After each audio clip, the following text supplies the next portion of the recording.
प्रेत लोक कहानी दहशत की। कानपुर के रहने वाले राजीव की सह अध्यापक के तौर पर पास के गांव रामनगर में तैनाती हुई थी।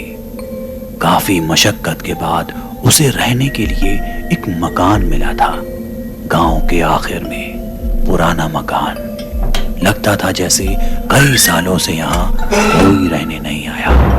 जर्जर दरवाजे, पूरे घर में मकड़ी के जाले। उसे काफी सस्ते दामों में ये घर भी मिल गया था, इसलिए राजीव ने ज्यादा देरी भी नहीं की और उसे किराए पर ले लिया। दिन भर घर की साफ सफाई करवाने के बाद राजीव काफी थक चुका था। रात करीब 10 बजे गली में सन्नाटा पसरा था। कमरे में इतनी खामोशी थी कि कोई सुई भी गिरे तो सुनाई दे जाए। राजीव अपनी आराम कुर्सी में बैठा किताब पढ़ रहा था कि तभी उसे तेज तेज सांसों की आवाज सुनाई देती है।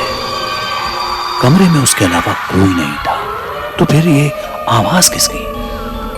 खैर, चाय की चुस्की लेते हुए राजीव फिर किताब पर नजरें गड़ा देता है कि तभी ये सांसें सिसकियों में तब्दील हो जाती है। ऐसा लगता है जैसे कोई लड़की सिसक रही हो। राजीव पूरे घर का मुआयना करता है, लेकिन उसे कोई भी नहीं दिखता। तभी राजीव को समझ आता है कि कमरे में रखी अलमारी से सिसकियों की आवाज आ रही है। वो धीरे धीरे कदमों से अलमारी की तरफ बढ़ता है और कांपते हाथों से उसके दरवाजे खोलता है। दरवाजा खुलते ही सिसकियों की आवाज बंद हो जाती है। राजीव को लगता है शायद ये उसका वहम है और वो फिर अपनी कुर्सी पर आकर बैठ जाता है। जैसे ही राजीव किताब पर नजर जमाता है, वैसे ही अलमारी का दरवाजा अपने आप आराम से खुल जाता है। ये आवाज इतनी तीखी थी कि इसे सुनकर वो चौंक गया। ऐसा लगा जैसे कोई अलमारी से तेजी से बाहर निकला हो। राजीव घर में अकेला रहता था, इसलिए उसे थोड़ा डर लगा, लेकिन फिर सोचा कि शायद बाहर का मौसम खराब है, तेज हवाओं की वजह से ऐसा हुआ होगा। वो उठता है और अलमारी का दरवाजा फिर से बंद कर देता है, लेकिन अब की बार उसे महसूस होता है कि जैसे अलमारी के अंदर से कोई दरवाजे को बाहर की ओर ढकेल रहा हो।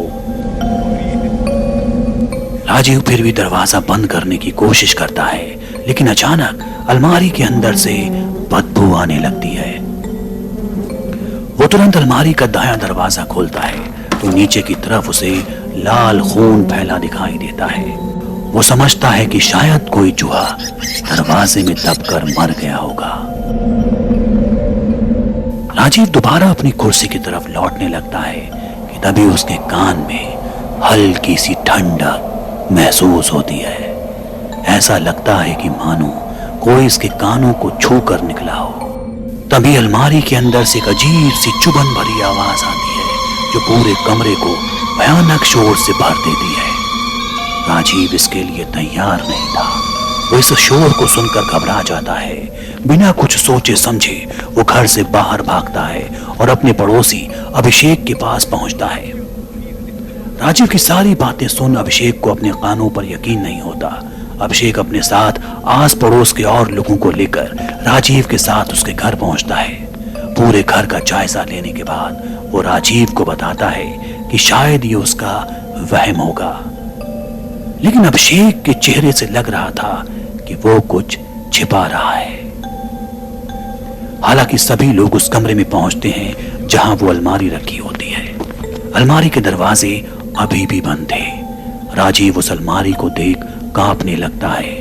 अभिषेक समझ जाता है कि राजीव के डर का असली कारण वो अलमारी है। वो उसे यह यकीन दिलाने के लिए यहाँ कुछ भी नहीं हुआ है, उस अलमारी को खोलने के लिए चाहता है। पहली 1-2 कोशिश में अलमारी का दरवाजा नहीं खुलता, लेकिन अचानक एक झटके से दरवाजा खुलता है और अभिषेक को अपने अंदर समा लेता है।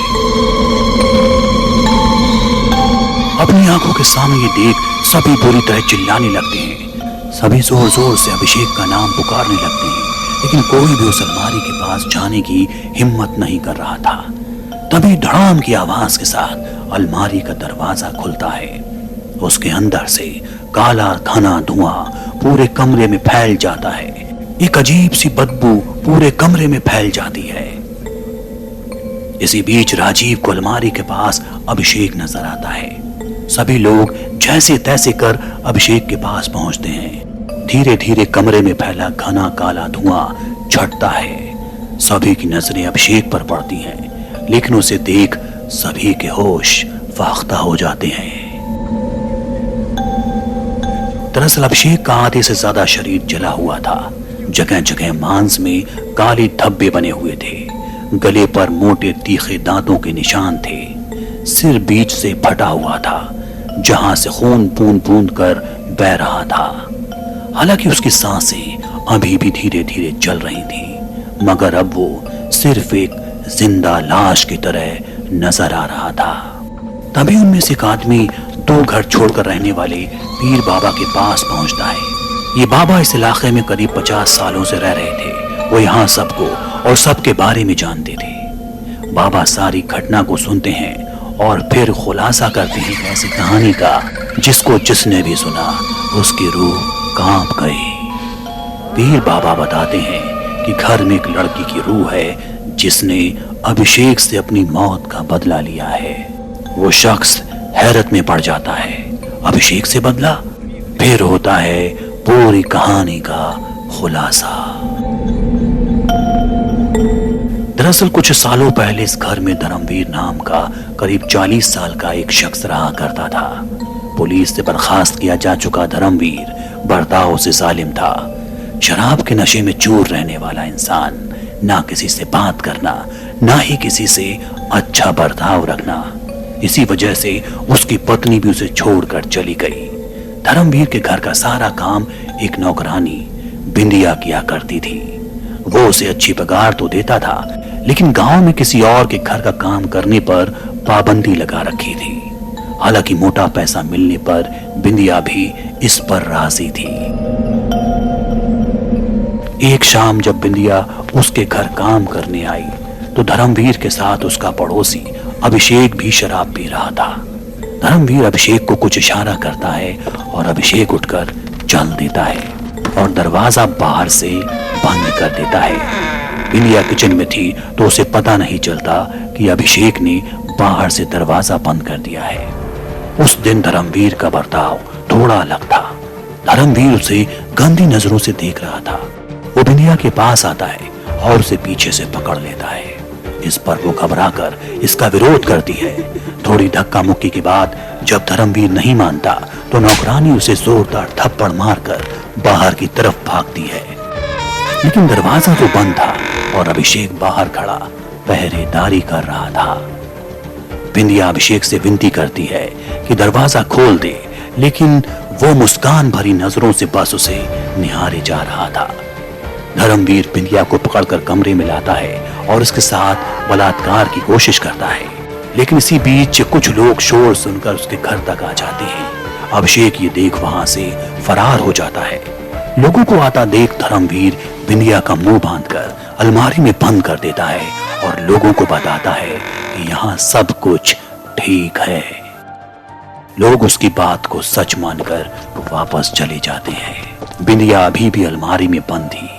धर्मवीर जब वापस अलमारी खोलता है तब तक बिंदिया की सांसें थम चुकी थी।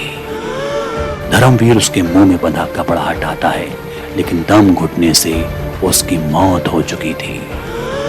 इसके बाद धर्मवीर एक चाकू से उसके टुकड़े टुकड़े करके अलमारी में ही बंद कर देता है। धर्मवीर इस खौफनाक वारदात को अंजाम देने के बाद गांव छोड़कर दूर भाग जाता है। कुछ दिन बाद बिंदिया की लाश मकान मालिक को अलमारी में मिलती है और उसके बाद कई लोगों ने उसे मकान की छत पर रात में टहलते देखा था। बिंदिया को धर्मवीर तो नहीं मिल सका, लेकिन अभिषेक से वो अपना बदला ले चुकी थी। उधर अस्पताल पहुंचते पहुंचते अभिषेक ने भी दम तोड़ दिया था।